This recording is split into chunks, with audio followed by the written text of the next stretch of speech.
Hello friend, नमस्कार। आज आपण पाहणार आहोत आळू वडी कशी बनवायची ते। त्यासाठी मी इकडे 2 जोडी आळूची पानं बाजारातून आणलेली आहेत। तर या ठिकाणी मी कोकमचा आगळ घेतलेला आहे। त्यामध्ये 2 चमचे गूळ पावडर टाकणार आहे। याने आळू वडी ही गोड आंबट लागते आणि टेस्ट ही छान येते। तसेच आळूची पानं जर ती खाजवत असली तर ती खाज लागत नाही याच्याने। या ठिकाणी मी अद्रक, मिरची आणि लसूणची पेस्ट करून घेणार आहे।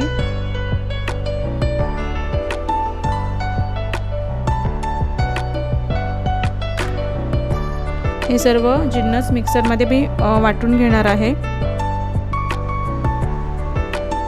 हे अशी छान पेस्ट करून झाली की सर्व मिश्रण मी एकत्र करणार आहे।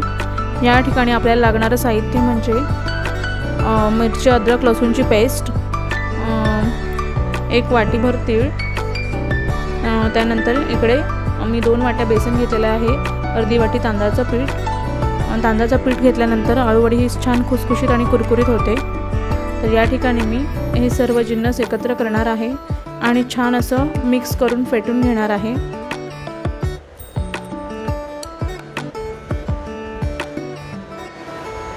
त्यानंतर यामध्ये मी 2 चम्मच गरम मसाला, 2 चम्मच मिरची पूड, 2 चम्मच हळद हे सर्व जिन्नस घालणार आहे। चवीपुरतं मीठ हे सर्व घालून झाल्यानंतर सर्व एकदम व्यवस्थित एकजीव करणार आहे। थोडंसं ग्राइंडेड खोबरं जिऱ्याची पावडर टाकणार आहे। याने आळूवडी एकदम खुसखुशीत होते आणि एकदम प्लेन असं चिटकत नाही, खाताना थोडं खुसखुशीत होते।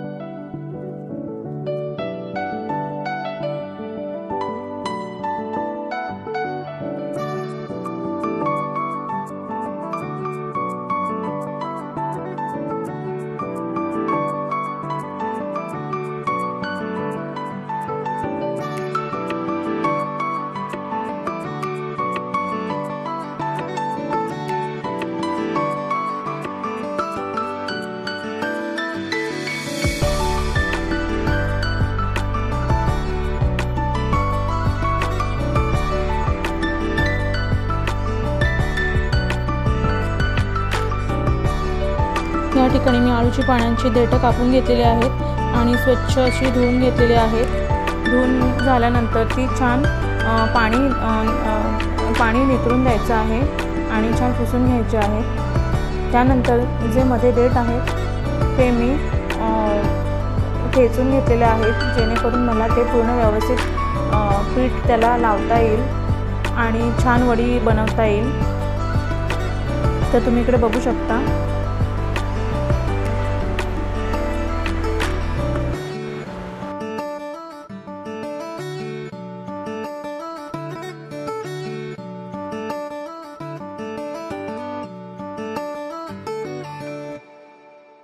अशा प्रकारे सर्व माझी पानं ही असे प्रकारे मी ठेचून घेतलेले आहेत देठाला। त्यानंतर इकडे आपण छान वडीला पीठ लावून घ्यायचं आहे पानाला। आता छान प्रकारे असं पानाला पीठ लावून घ्यायचं आहे आणि व्यवस्थित ही पानं एकावर एक रचायची आहेत।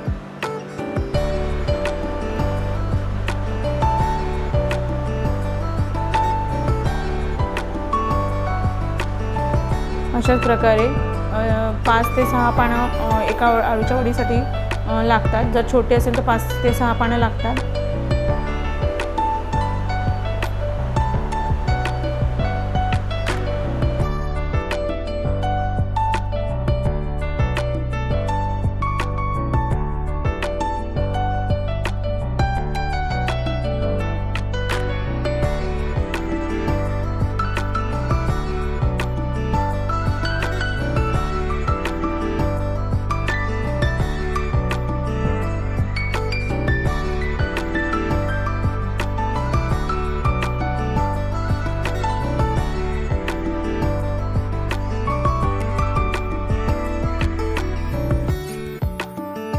अशा प्रकारे माझी इकडे सर्व पानं लावून झालेली आहेत। आता दोन्ही साईडने मी फोल्ड करून छान वडी ही वळून घेणार आहे। दोन्ही कड्या एकदम आतल्या साईडने दाबून घ्यायच्या आहेत। अशा प्रकारे मी दुसऱ्या पानांनाही असंच बेसन लावून घेणार आहे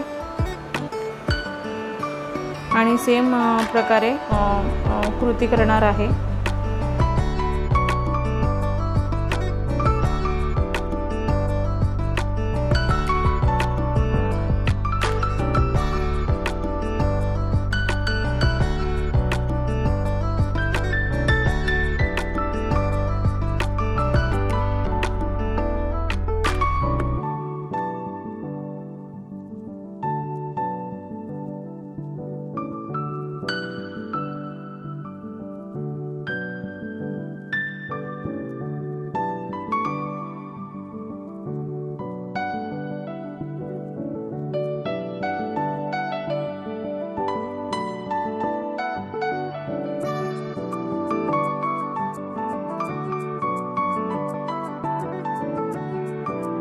या ठिकाणी माझी दुसरी वडी बनवून झालेली आहे। अशा प्रकारे आपण 2 वड्या बनवलेल्या आहेत। तर या मी आता स्टीमसाठी ठेवणार आहे। तर सर्वप्रथम एका पातेल्यात मी पाणी घेतलेलं आहे स्टीमरमध्ये आणि हे स्टीमरच्या भांड्यामध्ये आता ते मी स्टीम करण्यासाठी ठेवत आहे। अशा प्रकारे 30 मिनिटं ही वडी शिजवून घ्यायची आहे। त्यानंतर लगेच गरमागरम ही वडी काढायची नाही आहे, थोडी थंड झाली का होऊ द्यायची। नॉर्मल टेम्परेचरला आली की तुम्ही हे फ्रीजमध्ये थोडा वेळ ठेवू शकता। याने काय होतं, वडी व्यवस्थित कापली जाते।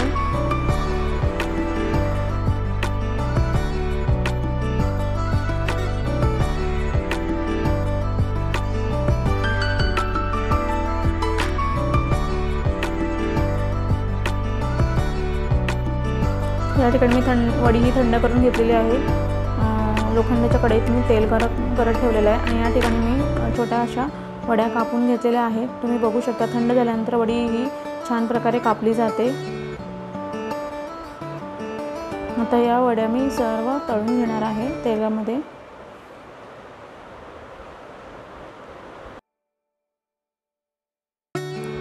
आपलं तेल हे कढईमध्ये आता तापलेलं आहे। सो आपण इकडे वडी सोडणार आहोत। तुम्ही इकडे बघू शकता छान असं कडकडीत गरम झालेलं आहे तेल।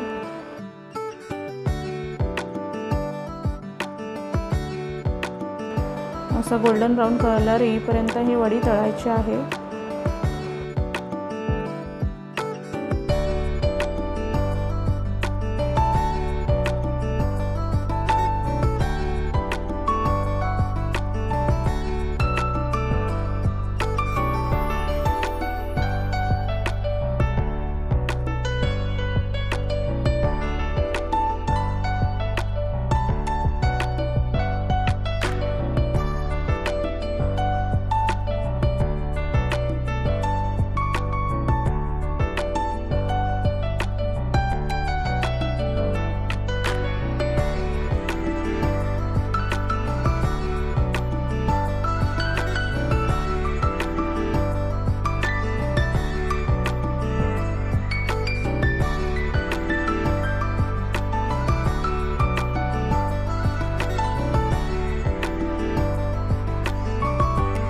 अशा प्रकारे आपल्या वड्या इथे तळून झालेल्या आहेत। त्या आपण एका प्लेटमध्ये काढून घ्यायच्या आहेत आणि बाकी वड्याही अशाच छानपणे कुरकुरीत तळून घ्यायच्या आहेत। या ठिकाणी आपली ही आळूवडीची रेसिपी तयार झालेली आहे। अशाच प्रकारे तुम्ही ही आळूवडी ही बनवून पहा आणि रेसिपी आवडली असेल तर लाईक, शेअर आणि सबस्क्राईब करायला विसरू नका। थँक्यू।